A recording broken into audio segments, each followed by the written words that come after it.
The Dallas Mavericks master plan has been revealed for Cooper Flagg. Last week when we found out that we will have the number 1 overall pick, and also after Patrick Dumont reassured us that we will be keeping that pick and we will be selecting Cooper Flagg, there's been a lot of conversations, especially on this channel, about what happens next with our forwards. I mean, Anthony Davis plays the power forward position. He's obviously going to be a starter. Cooper Flagg, does he come off the bench for PJ and or Anthony Davis? Does he start? And speaking about PJ, we've talked about it heavily on this channel about what do you do with him? He's due for an extension. Do we keep him? Do we trade him? Do we use him to get a point guard? Well, Jason Kidd had a few answers for some of those questions just the other day on the DLLS podcast. So in this video, we're going to break down some of the quotes from Jason Kidd, take a look at our point guard situation, whether or not we can make a quick fix before the start of the season, and what should the Dallas Mavericks do moving forward. But how's it going, everybody? My name is Marcel Martin. This is Mavs Digest, bringing you the latest news on everything Mavericks related. And before we get started with today's video, we're currently sitting at 20,819 subscribers. I just want to say thank you guys so much for all the support. It is the off season. It's not my off season. I'm bringing you guys this content back to back to back. So if you don't want to miss a single thing that your Mavericks do, make sure you subscribe. But like I said, over the last 7 days, it was about last Monday when we had the lottery, we found out that we will have the number 1 overall pick gifted to us by Adam Silver himself. The number 1 talking point that everyone seems to be having is, what do you do now? If the Mavericks did have the 11th pick, which we had the best odds of getting, more than likely they'd select a point guard, which solves that issue. You re-sign everybody, get some extensions going, and you go about your season, you go about your off season, and at the end of the summer, you prepare for the next season. But now that we do know that we have the number 1 overall pick and Patrick Dumont himself has reassured everybody, we're not trading it. It's not up for discussion. Don't even try calling Nico Harrison, although you may be able to convince him. But no, it's not happening. We are getting Cooper Flagg, but that does come with another set of problems. Like I said earlier and many times on this channel already, PJ Washington has been moved from the power forward position to the small forward position because of Anthony Davis and the fact that he doesn't really like playing the 5. Will he have to in small spurts and short instances? Of course, Anthony Davis will, in some cases, play the 5. But that's not his full-time position. Obviously, that's why we have Derrick Lively and why we need to keep Daniel Gafford. But that pushes PJ from the 4 to the 3. And now that we're getting Cooper Flagg, who is also a small forward, do you start Cooper Flagg or do you start PJ? Does PJ come off the bench? Does he get an extension? There's a lot of questions that need to be answered between now and the start of the season, but we have plenty of time to talk about that and to think about that because the point guard position is still vacant, although we do have a few players already in-house that could help in that department. We have Brandon Williams, who we did re-sign, which is an amazing thing. He's played great for us. We still have Jaden Hardy for right now. He could also help out. We still have Spencer or Dante Exum, who we could get another contract to. We have no idea what their future looks like.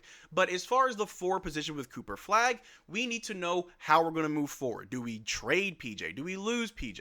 I would love to keep PJ Washington, Mr. Stand on Business. I think he's been a great addition to this team. Provides a lot of defense, much needed rebounding, and at times, scoring is definitely there. It's either amazing or it could be hit or miss, like an elimination game against the Memphis Grizzlies.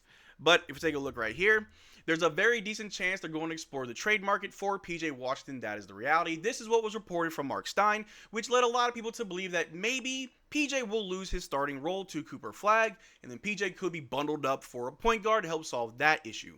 But what if there was another way that we can keep PJ, have Cooper Flagg in a good situation, in a good starting role for the Mavericks, and we can make even further moves to fix the point guard position? Well, just the other day, Jason Kidd on the DLS podcast had a lot to say about Cooper Flagg, saying, I'm studying that young man that used to play at Duke, which is great. That shows that Jason Kidd is definitely locked in. He obviously knows we're getting Cooper Flagg. Of course, we could get anybody, but if we have Jason Kidd talking about Cooper Flagg by name, that shows that we are obviously getting Cooper Flagg. Jason Kidd is locked in, studying him, figuring out where he fits best, and what he had to say was pretty interesting. If we continue, Jason Kidd just mentioned potentially playing Cooper Flagg at the shooting guard position occasionally. That would be a lineup of Kyrie when healthy, along with Cooper Flagg at the shooting guard position, PJ at the small forward position, Anthony Davis at the power forward position, and Derrick Lively at the center position. And I absolutely love this lineup. Cooper Flagg, PJ, Anthony Davis, and Derrick Lively or Gafford. That's a lineup that you cannot score on. Of course, Kyrie Irving is a good defender in his own right. He's a smaller guard, but he still tries on defense. I'm not going to call him a cone. He's not Spencer Dinwiddie. But that lineup of Kyrie Irving, Cooper Flagg, PJ, AD, Gaff, or Lively, that is an amazing lineup. That is a tall lineup, a long lineup, a very defensive-minded lineup. You can also space the floor. I mean, there's a lot you can do with that lineup, and that would be amazing. Although, I don't think that's the lineup that we would run the majority of the time. You would also be looking at Klay coming off the bench, and if he's okay with that, I think that's also great. A backup unit of Najee Marshall, Klay Thompson. We still have Max Christie, for those that may have forgotten. Max, hopefully he's ready to play more minutes this upcoming season. And then, of course, you got Derrick Lively or Daniel Gafford off the bench. That's an amazing 5 off the bench, and that's an amazing starting 5. If they can make that work, I think that would be amazing.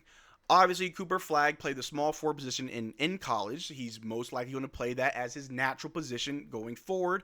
So maybe the shooting guard position may not be where we need to put him. That may not even be his strength.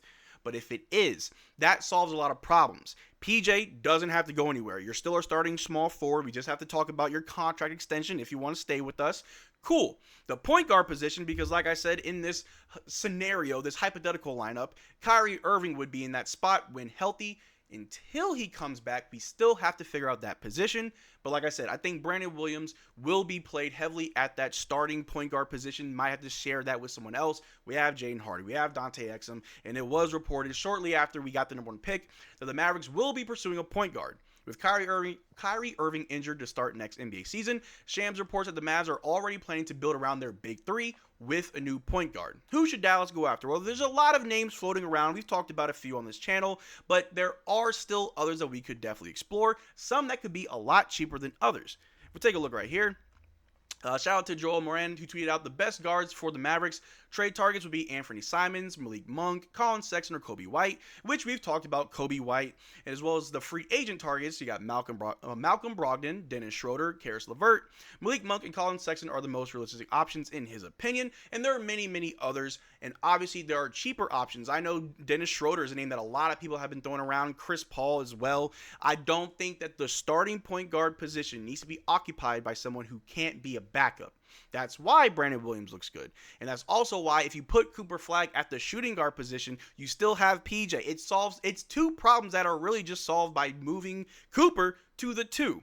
But that is contingent on the fact that he is comfortable with it. As long as he's comfortable playing there and we see the results and it's positive, why not do it? Why not put Cooper at the 2, PJ stays at the 3, 80 at the 4, who will have to sometimes play the 5, and we have Daniel Gafford, Derrick Lively. There are so many rumors floating around about who's going, who's staying, trade targets, trade bundles, mock trades that make absolutely no sense. But as long as we can keep the main core of this team will see success. But it's up to Jason Kidd to figure it out. He's already kind of hinted at putting Cooper Flagg at the 2 guard. That way we don't have to worry about PJ coming off the bench and potentially having a disgruntled role player. We can also experiment with our lineups. That's something that Jason Kidd loves to do. But Jason Kidd has a tough job ahead of him. You have another great player that you have to coach. He did it with Giannis, did it with Luka, and now he's going to do it again with Cooper Flagg. So as long as Jason Kidd knows what he's doing, like we know that he does, I think the Mavericks will be in good hands. But let me know what you think in the comment section down below. Do you think that Cooper Flagg should be a shooting guard? Do you think this would even work? Or do you think we should still trade Daniel Gafford or PJ for whoever you think we need? Let me know what you think in the comment section down below. We'd have a conversation about it. But that's all I got for you guys today. Thank you for making this far to the video. As always, y'all take care. Drink water. Peace.